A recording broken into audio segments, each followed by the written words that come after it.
வணக்கம். இன்றைய முக்கிய செய்திகள்.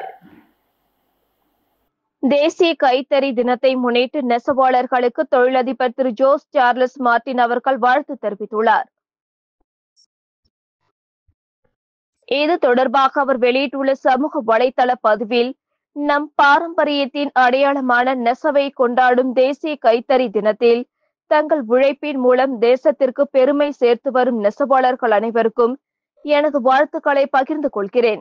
நமது சுதந்திர போராட்டத்தில் முக்கிய பங்காற்றிய சுதேசி இயக்கத்தின் வலிமையையும் கைத்தறி ஆடைகளின் பெருமைகளையும் இளைய தலைமுறைக்கு கொண்டு சேர்ப்போம். கைத்தறி ஆடையை உடுத்துவோம், அதன் பெருமையை உலகிற்கு உணர்த்துவோம் என்று குறிப்பிட்டுள்ளார். புதுச்சேரியில் நெசவு தொழில் செய்பவர்களின் கூலி 20% உயர்த்தி வழங்கப்படும் என முதலமைச்சர் ரங்கசாமி அறிவித்துள்ளார். புதுச்சேரி கூட்டுறவுத்துறை கைத்தறி பிரிவு மற்றும் காஞ்சிபுரம் நெசவாளர் சேவை மையம் சார்பில் 11வது தேசிய கைத்தறி தின விழா கூட்டுறவு ஒன்றிய கருத்தரங்கு கூட்டத்தில் நடைபெற்றது. இதில் சிறப்பு விருந்தினராக முதலமைச்சர் ரங்கசாமி கலந்து கொண்டு விழாவை துவக்கி வைத்தார். விழாவில் சட்டப்பேரவைத் தலைவர் செல்வம், சுற்றுலாத்துறை அமைச்சர் லட்சுமி நாராயணன், புதுச்சேரி கூட்டுறவு செயலாளர் ஜெயந்த்குமார், கூட்டுறவு சங்கங்களின் பதிவாளர் யஷ்வந்தையா, காஞ்சிபுரம் நெசவாளர்கள் சேவை மையத்தின் துணை இயக்குநர் வாசு, கூட்டுறவு சங்கங்களின் இணை பதிவாளர் சாரங்கபாணி மற்றும் அதிகாரிகள், நெசவு தொழில் செய்பவர்கள் பலர் கலந்து கொண்டனர். விழாவில் பேசிய முதலமைச்சர் ரங்கசாமி, கைத்தறி தொழில் மிகவும் சிரமமான ஒன்று. புதுச்சேரியில் விரல் விட்டு எண்ணக்கூடிய வகையில்தான் கைத்தறி தொழில் உள்ளது. அதனால்தான் தற்பொழுது பான்பேப் நம்மிடம் இல்லை. நலிவடைந்த தொழிலாக இப்பொழுது உள்ளது. கைத்தறி தொழில் வளர பாதுகாக்க என்ன உதவிகள் தேவையோ அதை அரசு செய்து கொடுக்கும்.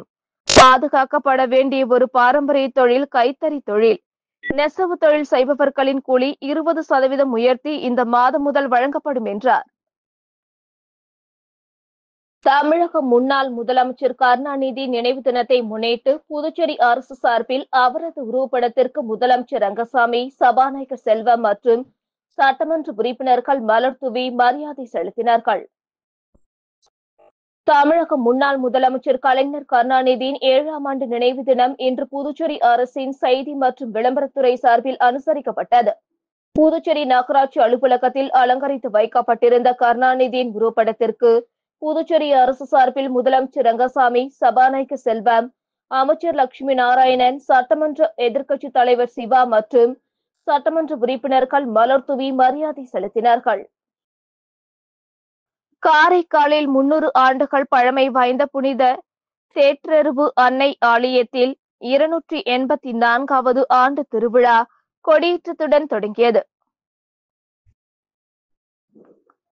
காரைக்கால் மாவட்டத்தில் புகழ்பெற்ற புனித தேற்றருவு அன்னை ஆலயம் உள்ளது. இவ்வாலயம் சுமார் 300 ஆண்டுகள் பழமை வாய்ந்ததாகும். இவ்வாலயத்தில் ஆண்டுதோறும் ஆண்டு திருவிழா வெகு விமர்சையாக நடைபெறுவது வழக்கம். இந்த ஆண்டு ஆலயத்தின் 284வது ஆண்டு திருவிழா நேற்று கொடியேற்றத்துடன் தொடங்கியது. முன்னதாக ஆலயத்திலிருந்து மந்திரித்து எடுத்து வரப்பட்ட மாதா கொடியை பங்கு மக்களால் ஊர்வலமாக சுமந்து வரப்பட்டது. அது சமயம் பங்கு மக்கள் கொடிக்கு மலர் தூவி தொட்டு வணங்கினர். அதன் பின்னர் மாவட்ட முதன்மை பங்கு தந்தை பால்ராஜ்குமார் தலைமையில் வேளாங்கண்ணி பேராலய அதிபர் இருதயராஜ் கொடியை ஏற்றி வைத்தார்.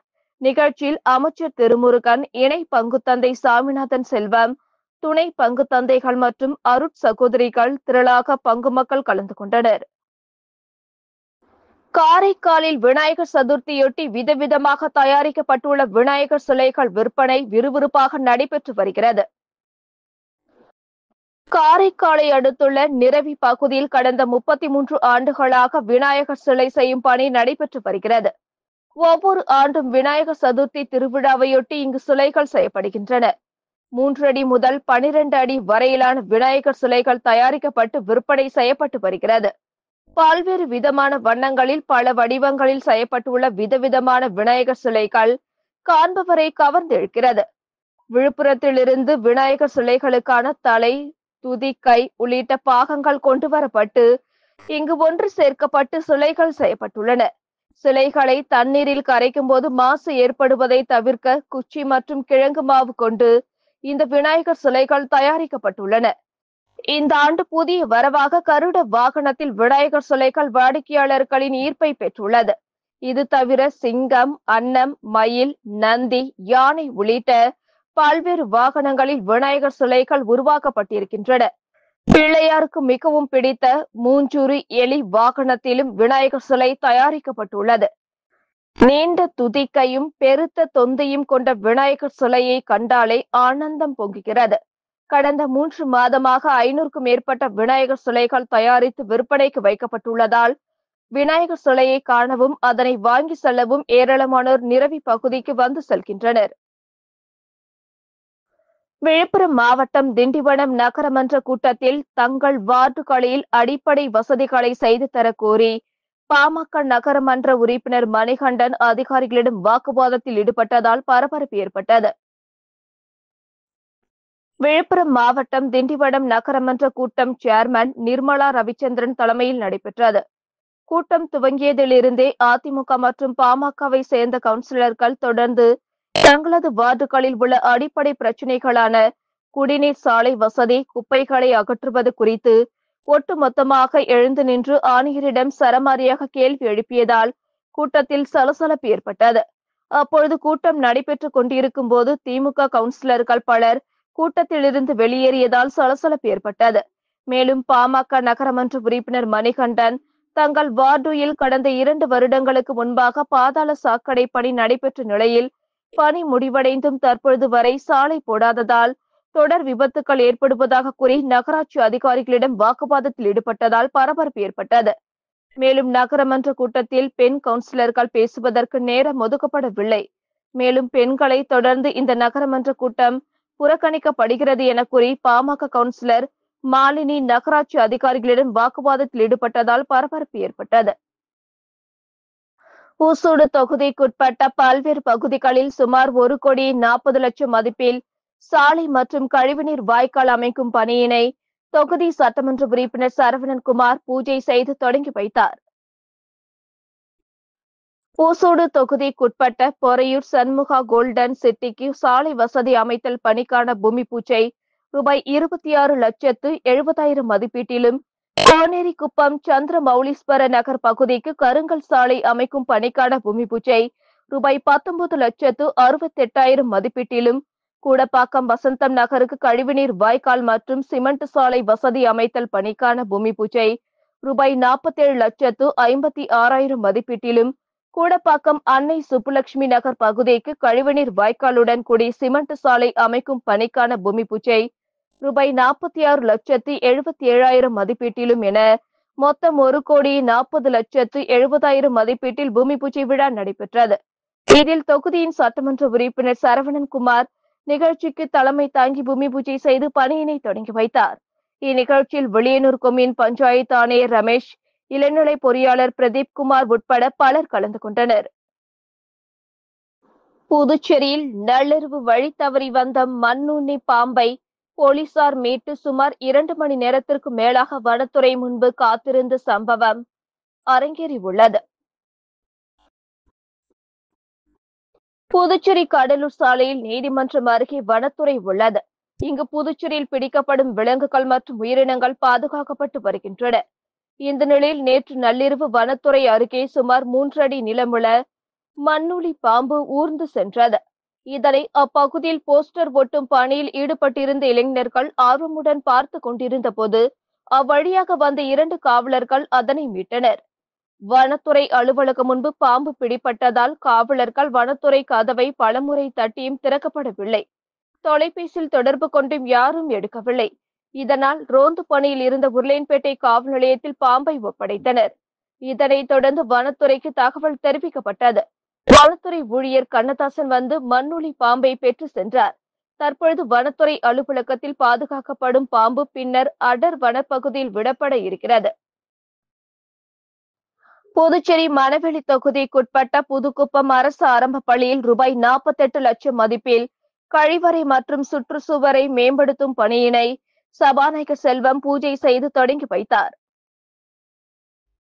புதுச்சேரி மணவெளி தொகுதிக்குட்பட்ட புதுக்குப்பம் அரசு ஆரம்ப பள்ளியின் கழிப்பறை கட்டிடங்களை புனரமைத்து மேம்படுத்துதல், பழுதடைந்த சுற்றுச்சுவரை மீண்டும் கட்டுதல் ஆகிய பணிகளுக்காக ரூபாய் 43.21 லட்சம் செலவில் மேலும் கட்டிடங்களை புனரமைத்து மேம்படுத்துதல் ஆகிய பணிக்காக ரூபாய் 48 லட்சம் செலவில் மதிப்பீடு செய்யப்பட்டு அரசாணைகள் பெறப்பட்டது. இந்த பணி துவக்க விழா இன்று நடைபெற்றது. இதில் சிறப்பு விருந்தினராக கலந்து கொண்ட தொகுதியின் சட்டமன்ற உறுப்பினரும் சபாநாயகருமான செல்வம் பூஜை செய்து பணியினை தொடங்கி வைத்தார். நிகழ்ச்சியில் செயல் பொறியாளர் பக்தவச்சலம், கல்வித்துறை முதன்மை அதிகாரி குலசேகரன், உதவி பொறியாளர் விக்டோரியா, பள்ளி துணை ஆய்வாளர் வாஞ்சிநாதன், இளநிலை பொறியாளர் சுசித்ரா உள்ளிட்ட தலைமை ஆசிரியர் ஆசிரியைகள், மாணவ மாணவிகள், பொதுமக்கள் மற்றும் தேசிய ஜனநாயக கூட்டணி கட்சியை சார்ந்த நிர்வாகிகள் என அனைவரும் திரளாக கலந்து கொண்டனர். வில்லியனூர் தொகுதி திராவிட முன்னேற்ற கழகம் சார்பில் தமிழக முன்னாள் முதல்வர் முத்தமிழறிஞர் கலைஞரின் 7ஆம் ஆண்டு நினைவு தினம் எதிர்க்கட்சித் தலைவர் சிவா எம்எல்ஏ தலைமையில் அனுசரிக்கப்பட்டது. மறைந்த தமிழக முன்னாள் முதல்வர் டாக்டர் கலைஞரின் 7ஆம் ஆண்டு நினைவு தினத்தை அனுசரிக்கும் வகையில் வில்லியனூர் தொகுதி திமுக சார்பில் அண்ணா சிலைக்கு மாலை அணிவித்து மரியாதை செலுத்தப்பட்டது. இதனைத் தொடர்ந்து அருகில் அலங்கரித்து வைக்கப்பட்டிருந்த கலைஞர் திருவுருவ படத்திற்கும் எதிர்க்கட்சித் தலைவர் சிவா மாலை அணிவித்து மலர் தூவி மரியாதை செலுத்தினார். தொகுதி செயலாளர் மணிகண்டன் ஏற்பாட்டில் நடைபெற்ற இந்நிகழ்ச்சியில் திமுக நிர்வாகிகள், அணிகளின் தலைவர்கள், துணைத் தலைவர்கள், துணை அமைப்பாளர்கள், கிளைக்கழக நிர்வாகிகள் பலரும் கலந்து கொண்டு முத்தமிழறிஞர் கலைஞர் அவர்களுக்கு மலரஞ்சலி செலுத்தினார்கள். புதுச்சேரி வீராம்பட்டினத்தில் பிரசித்தி பெற்ற அருள்மிகு செங்கழுநீர் அம்மன் ஆலய ஆடி பெருவிழா கொடியேற்றம் இன்று வெகு விமர்சையாக தொடங்கியது. தொடர்ந்து அம்மன் வீதி உலாவும் நடைபெற்றது. புதுச்சேரி வீராம்பட்டினம் பிரசித்தி பெற்ற அருள்மிகு செங்கழுநீர் அம்மன் ஆலய ஆடி பெருவிழா கொடியேற்றம் இன்று வெகு விமர்சையாக தொடங்கியது. விக்னேஸ்வர பூஜை, வாஸ்து சாந்தி மற்றும் கணபதி ஹோமத்துடன் தொடங்கிய விழாவில் அருள்மிகு செங்கழுநீர் அம்மனுக்கு சிறப்பு அபிஷேகம் மற்றும் ஆராதனைகள் நடைபெற்று கொடியேற்றம் வெகு விமர்சையாக நடைபெற்றது. தொடர்ந்து கோவில் பிரகாரத்தை சுற்றி வந்த அருள்மிகு செங்கழுநீர் அம்மன் தேரோடும் வீதியில் வீதி உலா நடைபெற்றது. விழாவில் சிறப்பு விருந்தினராக தொகுதியின் சட்டமன்ற உறுப்பினர் பாஸ்கர் என்கிற தட்சிணாமூர்த்தி கலந்து கொண்டு சுவாமி தரிசனம் செய்தார். மேலும் விழா நாட்களில் செங்கழுநீர் அம்மன் அலங்கரிக்கப்பட்டு ரிஷப வாகனம், சிம்ம வாகனம், யானை வாகனம், காமத்தேனு வாகனத்தில் எழுந்தருளி வீதி உலா சென்று பக்தர்களுக்கு அருள்பாலிக்க உள்ளார்.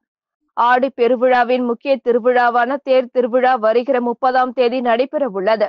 இதில் துணைநிலை ஆளுநர் கைலாஷ்நாதன் மற்றும் முதலமைச்சர் ரங்கசாமி, சபாநாயகர் செல்வம் ஆகியோர் கலந்து கொண்டு தேரை வடம் பிடித்து தொடங்கி வைக்கின்றனர். தொடர்ந்து அம்மனுக்கு தெப்பல் உற்சவம் மற்றும் முத்து பல்லாக்கு திருவிழாவும் நடைபெற உள்ளது. நிகழ்ச்சிக்கான ஏற்பாடுகளை ஆலய நிர்வாக அதிகாரி சுரேஷ் உள்ளிட்ட மக்கள் பாதுகாப்பு குழுவினர், கிராம பொதுமக்கள் மற்றும் திருப்பணி குழுவினர் செய்திருந்தனர்.